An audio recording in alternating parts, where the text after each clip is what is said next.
he's vulnerable and he'll attack.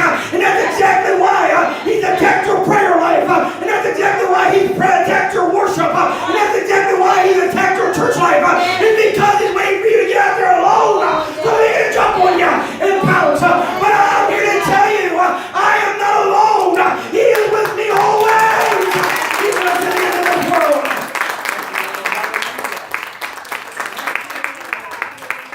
David took God with him.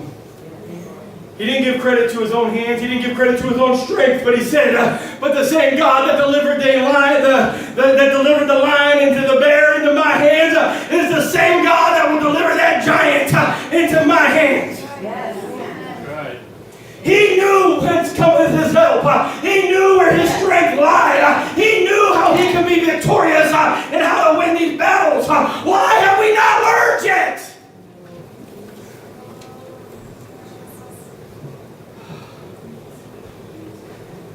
I wasn't so afraid. One of these days I'm going to get money. This church is going to get money, excuse me. And I won't be so afraid of breaking a microphone. I'm going to drop the mic and walk away. I'm going to say something that was profound.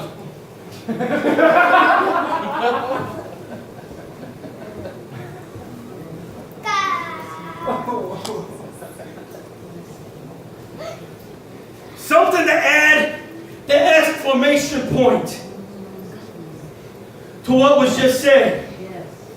I'm not just acting a fool up here. I'm trying to make a point. And something to add the exclamation point so that you can understand that what I said, I am not just saying it, but I'm proclaiming it. What I'm just saying, I'm not just saying to tickle your ears, but I want you to understand. When will you start taking God on these battles with you? When will you stop hiding in your tents? When will you stop running into your caves? When will you start confronting the enemy that is trying to rob from your life, that's trying to steal, kill, and destroy? When will you go out and face it? Listen, the children of Israel felt like they were okay as long as they went to their tents.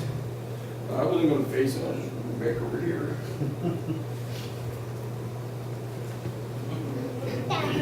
I didn't hear him. I don't think he called my name out. Oh, there he is again.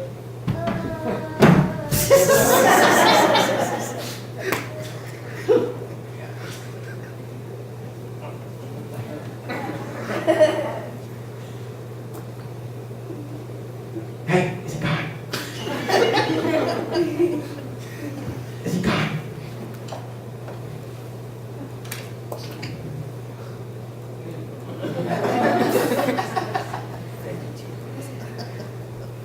Is he gone?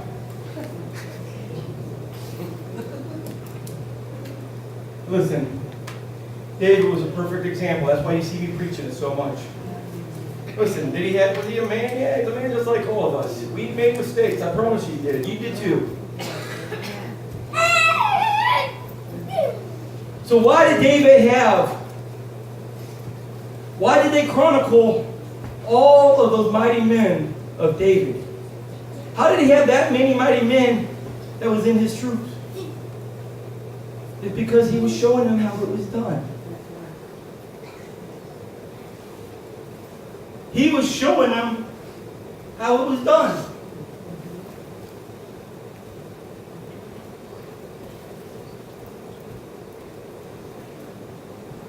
First Chronicles chapter 11, verse 22. I've preached about this gentleman before. I'm going to call him a gentleman because after I read this, I ain't going to pick one, that's for sure. Sister Adams mentioned him last night, and of course I kind of perked up because I know I preached that message before. And she forgot that it was a snowy day.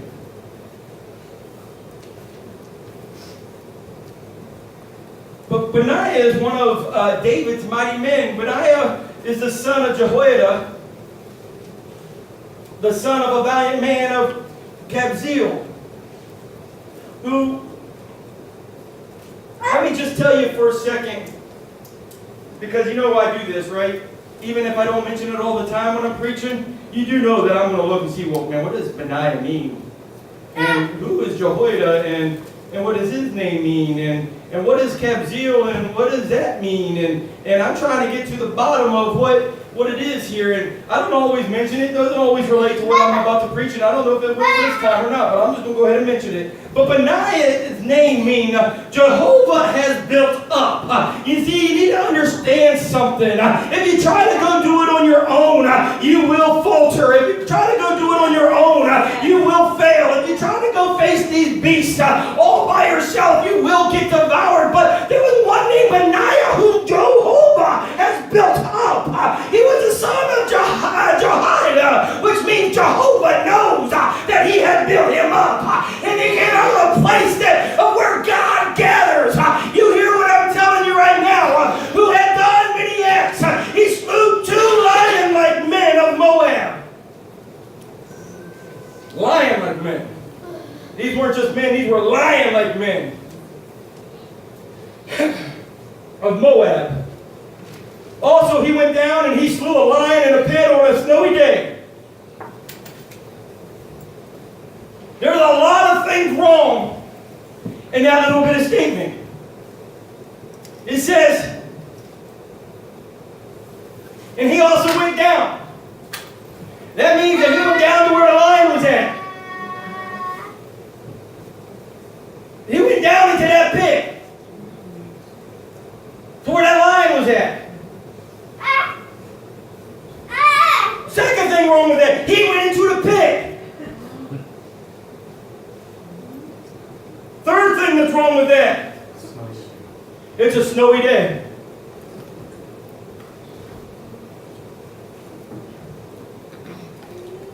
And he slew a lion in a pit on a snowy day.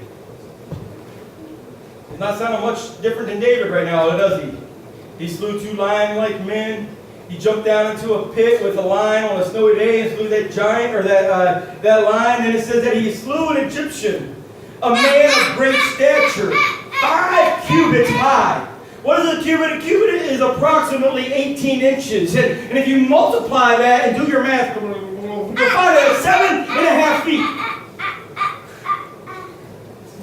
This dude is bigger than Shaquille O'Neal. Did you say 7.5 feet? 7.5 feet at least tall. And the Egyptians handled a spear like a weaver's beam. Where else have we heard that?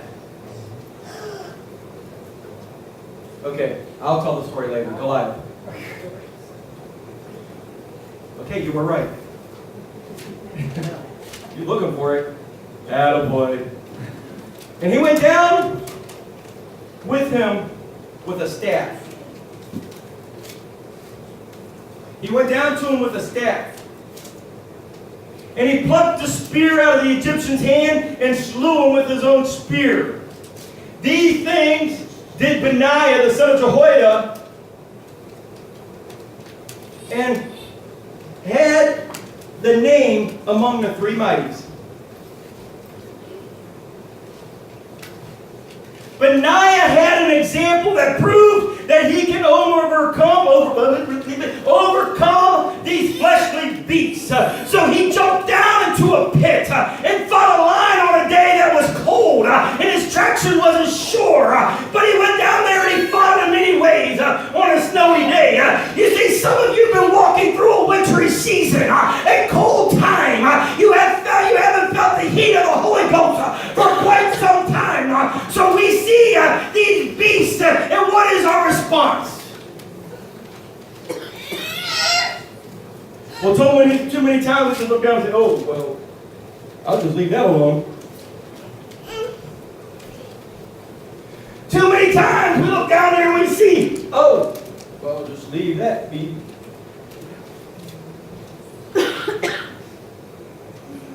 But Benaiah knew that it could be a nemesis and steal life from him down the road.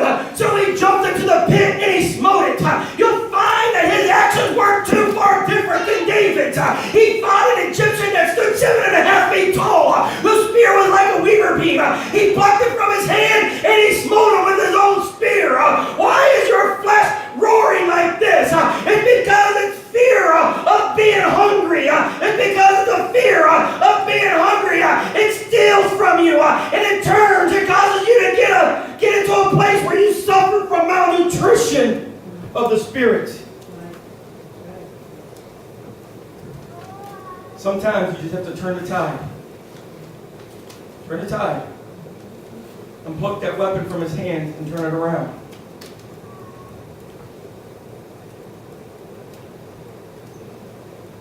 Turn the tide on him. He's hungry. And he's roaring. Turn the tide. Use his weapon against him. Lay down your fork. Begin to starve that thing out. Lay down your fork, push away your plate, and starve that thing out. That's why we fast. It's because we recognize that when we are weak, that's when we are made strong. Now, when we need the flesh to be weak, for the Spirit, we need the flesh to be weak for the Spirit to reign over it. So why is it that we fast at times? Why is it that we push the plate away? It's because we recognize that if my flesh continues in the path that it's going, it's going to lead me to destruction. So I've got to put it into a place where it is in subjection to the Spirit. I am not going to fight this alone. I am not going to go down and battle this alone. But I need the Spirit with me. I need it to rise up, and I needed to fight. Amen. So we have to pluck that thing from his hand. We know that David fought a giant in the valley of Ephraim, and while people were running to their tents, David was running towards the giant. Too many times we run from our problems.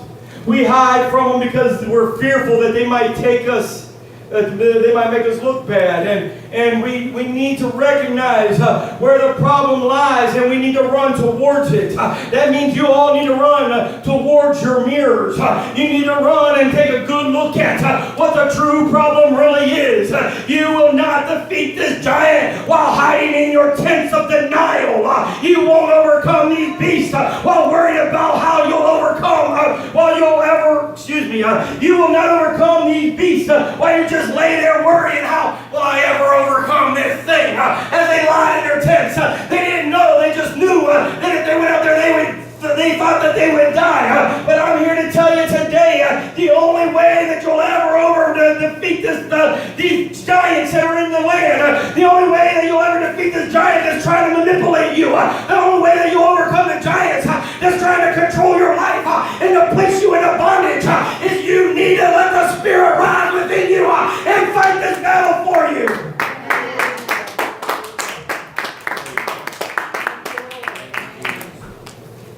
I know what I'm preaching ain't popular. Yeah, I was dancing at the beginning, and now I'm telling you about your own flesh, what it's trying to do to you.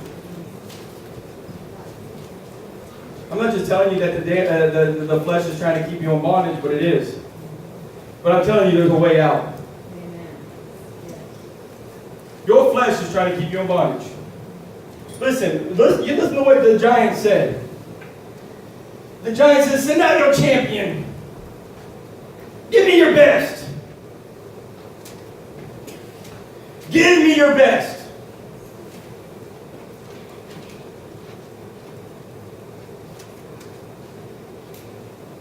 I think that turkey's trying to trick me. Give me your best. And if I defeat them, then we'll have rule over you. You'll be in bondage to us, the Philistines. I know I'm saying it in my own words. But that's exactly what he's trying to do. You've given him your best shot within yourself. And so now this flesh is saying, well, you're really under my control now. I don't care how much Holy Ghost is in there, as long as you don't use it, I'll have control over you. I don't care if you call yourself a child of God. As long as you don't use it, I have control over you.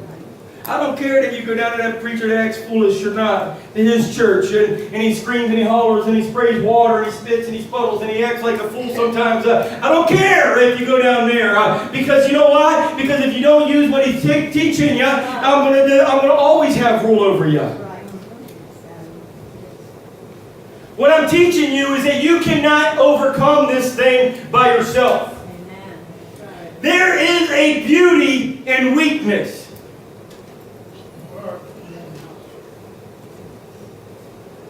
It's okay. If you read the scripture, you'll find that Paul and Peter and some of the other disciples, they kind of, James, and they kind of look forward to the times that they were weak because they know that they were being made strong through Christ. Because I am weak, listen, therefore I am strong. When I have been made weak, therefore I am strong. In the times that I am at my weakest and at my lowest point, that is the time that I can say, okay, God, come in and fight those battles for me. That is the reason why I have to put this flesh into subjection to the Spirit. It's because it's a war with each other. The war is constant. The flesh against the Spirit against the flesh. I think I preached this message one time when I talked about the old Indian warrior. They said inside of us there are two beings, there are two dogs.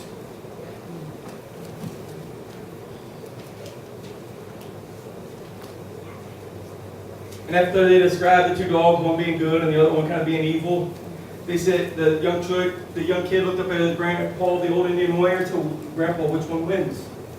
And he said, well, the one who you feed. And as long as you keep feeding that flesh, it'll continue to be stronger and stronger and stronger and stronger, and it will overcome. As long as you continue to feed it, now I'm going to go to the holiness message to you. As long as you keep feeding it, the junk that you've been watching on TV, it is going to get stronger. As long as you keep viewing that stuff on the internet, it's going to get stronger. As long as you keep listening to that stuff on the radio, it's going to get stronger. And I laugh at some of the guys that work for me because they listen to some stuff over there, man. And I'm telling you, I walk through, I'm like, what are you listening to? And he goes, what do you mean? I'm like, I think, I'm growling into the microphone. Tell your mama, feed your baby. And I don't know what it is that they're just like, I think he said, kill your mom and eat your babies. I'm not sure what he said. And what are you listening to over there? And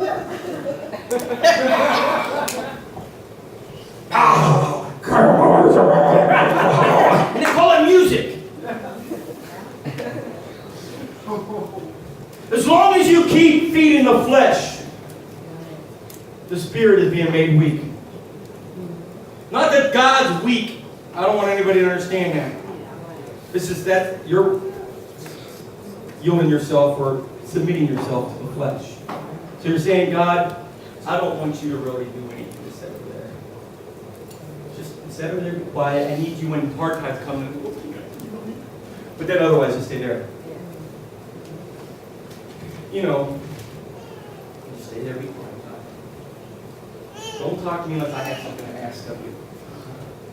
You know, like, can you help me pay babysitter?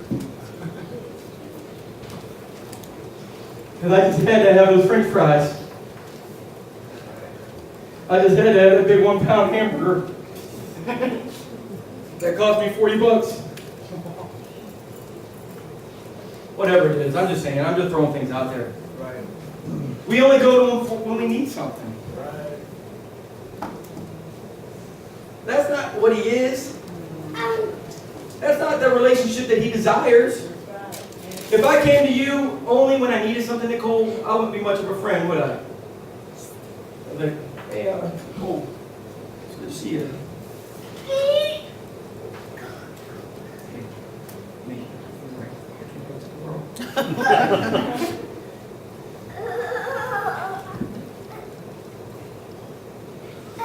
And then you don't hear from Roger again.